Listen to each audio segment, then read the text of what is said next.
Unaweza kujikuta unatumia pesa nyingi sana kununua bando. Sasa leo nataka nikuweke uwanja namna ambayo unaweza kufanya simu yako itumie bando kidogo sana. Yaani ukatumia pesa ndogo kwa ajili ya kununua bando kidogo na matumizi makubwa sana. So hii inatumika kwa watu wote wa Android na watu wa iPhone. Kitu cha kwanza unachotakiwa ukifanya, hakikisha umerestrict background data usage. Kwa watu wa iPhone utaenda sehemu ya mobile data, then moja kwa moja utashuka chini kwenye application, utaenda turn off application ambazo sio za muhimu. Kwa mfano, kuna application ambazo hutumii kabisa data, translate unaweza kutumia data, sijui tenzi, sijui vitu gani, kitu chochote ambacho unahisi hakina matumizi ya msingi kwenye data, yani set off, washa zima kabisa ili data isiwe inatumika wakati haina haja ya kutumika data kwenye application hizo. Namna ya kurestrict background data usage kwenye simu za Android, kawashe data saver. Ukiwasha data saver, background application na background data usage zote zitakata. Kwa hiyo hata bando lako litakuwa linatumika kwa kiasi kidogo sana. Lakini kitu cha pili, hakikisha umelimit streaming quality ya videos kwenye social medias. Kwa mfano Instagram, YouTube, TikTok, hakikisha video unazoziangalia kule quality yake umeweka at the lowest. Kwa mfano,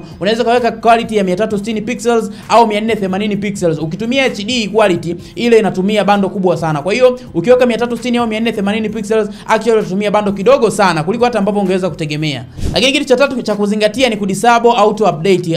Auto update kwenye simu za Android, utaenda Play Store, utaenda kuweka over wifi only, yani utaupdate applications zako ukiwa kwenye wifi tu. Kwa hiyo haitotumia mobile data yako. Lakini pia vile kwenye simu za iPhone, utaenda kwenye App Store, then utaenda kuzima ile automatic download on mobile data. Kwa hiyo pale na wewe utakuwa unatumia over wifi peke yake. Lakini kitu kingine cha kuzingatia ili utumie bando kidogo kwenye simu yako ni kutumia light versions of application. Yani ukatumia light application. Kwa mfano, kuna TikTok Lite, kuna YouTube Go, kuna Facebook Lite. Hizi application ambazo zinaandikwa Lite huwa mnajiuliza sana zina maana gani? Application Lite, moja ya sifa yake inatukua na matumizi madogo ya bando. So nitakushauri, nitakusuggest kutumia light versions of application ili uweze kuwa na matumizi madogo ya bando lako. So guys, kwa data plan niliyokufundisha leo inaweza kusaidia kutunza pesa nyingi sana. Unaweza kuona ni kitu kidogo lakini kuna mzawa kimemsaidia. So hakikisha umefollow page yetu ili uendelee kupata maneno kuntu, vitu kuntu kutoka kwetu. Thank you na nimemaliza.